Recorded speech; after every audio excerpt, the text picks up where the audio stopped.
Hi hello ನಮಸ್ತೆ, welcome back to S K cooking channel. ಮಾವಿನಕಾಯಿ ಚಟ್ನಿ ಮಾಡೋದು ಹೇಗೆ ಅಂತ ನೋಡೋಣ.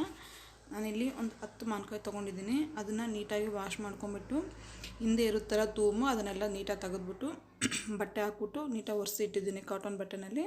ಇಲ್ಲಿ ನಾವು ನೋಡಿ ಆಲ್ರೆಡಿ 2 ಮ್ಯಾಂಗೋನ ಕಟ್ ಮಾಡಿ ಇಟ್ಕೊಂಡಿದ್ದೀವಿ. ಅದು ಕಟ್ ಮಾಡಿದ ತಕ್ಷಣ ಅದರಲ್ಲಿ ಕೇರ್ ಬರುತ್ತಲ್ಲ ಬೀಜ, ಅದನ್ನು ನೀಟಾಗಿ ತೆಗೆದುಕೊಳ್ಬೇಕು. ತುಂಬ ಗಟ್ಟಿಯಾಗಿರುತ್ತೆ, ಹುಷಾರಾಗಿ ತೆಗೀರಿ, ಇಲ್ಲಾಂದರೆ ಕೈಗೆ ಏಟ್ಬಿಡುತ್ತೆ.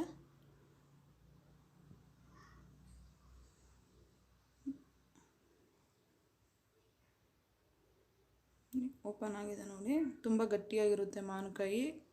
ಹುಷಾರಾಗಿ ಕಟ್ ಮಾಡ್ಕೋಬೇಕು. ಕಟ್ ಮಾಡುವಾಗೂ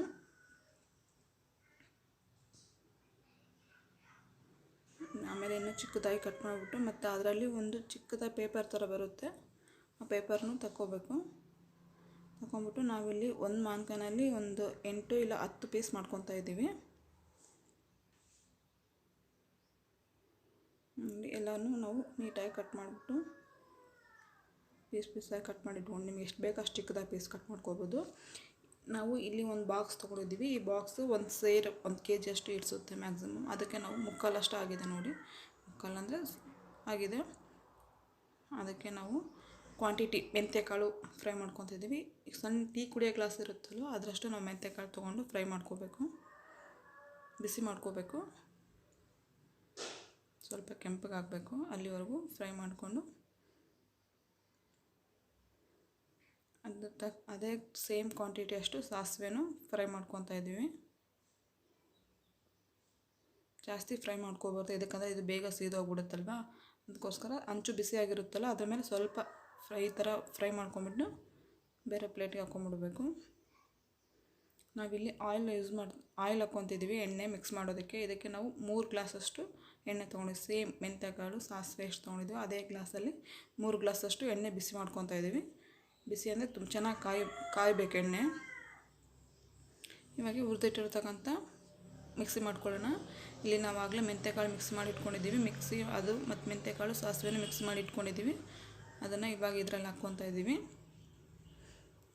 ಖಾರನೂ ಸೇಮ್ ಅದೇ ಕ್ವಾಂಟಿಟಿಯಷ್ಟು ಖಾರ ತೊಗೊತಿದ್ದೀವಿ. ಇದಕ್ಕೆ ಹೊಸ ಖಾರ ಹಾಕಬೇಕು.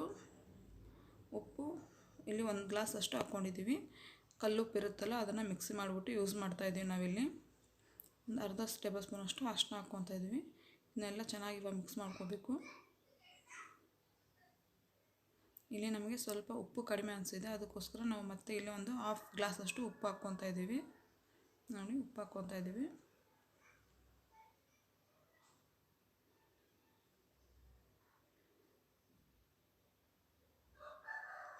ತುಂಬ ಟೇಸ್ಟಿಯಾಗಿರುತ್ತೆ ಈ ಚಟ್ನಿ, ಈಸಿಯಾಗಿ ಮಾಡ್ಕೋಬೋದು. ಈಗ ತುಂಬ ಕಷ್ಟ ನಮಗೆ ಮಾಡೋಕ್ಕಾಗಲ್ಲ ಅನ್ನೋ ಹಾಗಿಲ್ಲ, ಈಸಿಯಾಗಿ ಮಾಡ್ಕೋಬೋದು. ನಾವಿಲ್ಲಿ ಆಯಿಲ್ ಮಿಕ್ಸ್ ಮಾಡಿ ಇಟ್ಕೊಂಡಿದ್ದೀವಿ. ಆದರೆ ಇಲ್ಲಿ 2 ಗ್ಲಾಸ್ ಅಷ್ಟು ಆಯಿಲ್ ಅಷ್ಟೇ ಮಾತ್ರ ಹಾಕ್ಕೊಂಡಿರೋದು. ಇವಾಗ ಇನ್ನೂ 1 ಗ್ಲಾಸ್ ಅಷ್ಟು ಆಯಿಲ್ ತೆಗೆದಿಟ್ಕೊಂಡಿದ್ದೀವಿ. ಚೆನ್ನಾಗಿ ಮಿಕ್ಸ್ ಮಾಡ್ಕೊಂಬಿಟ್ಟು ಆಮೇಲೆ ಮತ್ತೆ ಇನ್ನೊಂದು ಗ್ಲಾಸ್ ಆಯಿಲ್ ಹಾಕ್ಬಿಟ್ಟು ಮತ್ತೆ ಮಿಕ್ಸ್ ಮಾಡ್ಕೊತಾ ಇದ್ದೀವಿ.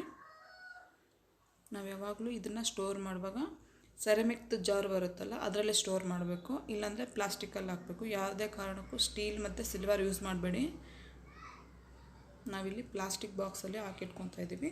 ಇದನ್ನು ನಾವು 1 ವಾರ ಸ್ಟೋರ್ ಮಾಡಿಟ್ಕೋಬೇಕು. ಆಮೇಲೆ ನಿಮಗೆ ಸ್ವಲ್ಪ ಆಯಿಲ್ ಕಡಿಮೆ ಆಗಿದೆ ಅಂತ ಅನಿಸಿದರೆ ಇನ್ನೂ ಸ್ವಲ್ಪ ಆಯಿಲ್ ಬಿಸಿ ಮಾಡಿಬಿಟ್ಟು ಹಾಕ್ಕೊಂಡು ಮಿಕ್ಸ್ ಮಾಡಿ ಇಟ್ಕೋಬೋದು. 1 ತಿಂಗಳು 2 ತಿಂಗಳು ಬಿಟ್ಟರೆ ಚಟ್ನಿ ಯೂಸ್ ಮಾಡೋದಕ್ಕೆ ರೆಡಿಯಾಗಿರುತ್ತೆ.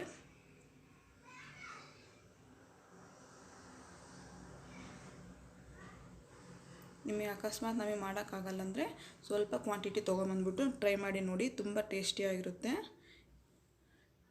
ಯಾರಾದರೂ ಫಸ್ಟ್ ಟೈಮ್ ನನ್ನ ಚಾನಲ್ ನೋಡ್ತಿದ್ರೆ ಪ್ಲೀಸ್ ಸಬ್ಸ್ಕ್ರೈಬ್ ಮಾಡ್ಕೊಳ್ಳಿ. Thanks for watching my channel. Please subscribe.